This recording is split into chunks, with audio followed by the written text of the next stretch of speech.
घ्या, जी खोकी त्यांनी काढली त्या खोक्यानं लायसन्स होतं, त्या खोक्यानं पाणी होतं, लाईट होती, त्यांची फी भरली घेऊन जात होती, घरपट्टी भरत होते, एवढं सगळं तर होतच. पण त्याच्यापेक्षा आणखीन एक महत्वाची गोष्ट की ही NA प्लॉट मधली खोकी होती, म्हणजे रस्त्यावरची खोकी नव्हती, महापालिकेच्या ओपन स्पेस मधली नव्हती, ही कुठल्याही प्रकारची अनधिकृत खोकी नव्हती. तर ही ओपन स्पेस मधली नसून NA प्लॉट मधली खोकी होती, प्रायव्हेट प्लॉट मधली होती.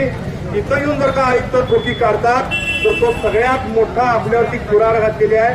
मग जर का एवढं कायदेशीर असणाऱ्या लोकांवर कुऱ्हाड घालतात तर मग इतरांचं, आपण रस्त्यावर असणाऱ्यांचं इतरांचं काय? म्हणून सगळ्यात महत्वाचं आहे.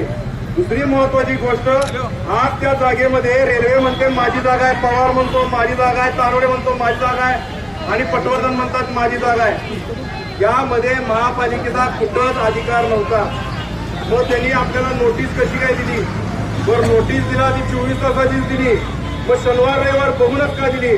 तेव्हा अण्णा तुम्ही म्हणताय तसं किंवा रत्नाकर दादा म्हणतात तसं ही 100% कुणाच तरी सुपारी घेऊन फोडलेली कारवाई आहे, लक्षात ठेवा. 100% कोणाचं सुपारी घेतली आहे. मला माहिती आहे, मी माहिती काढायला लागलोय, तिथं कुठला बिल्डर तडजोड करायला लागलाय मला माहिती आहे.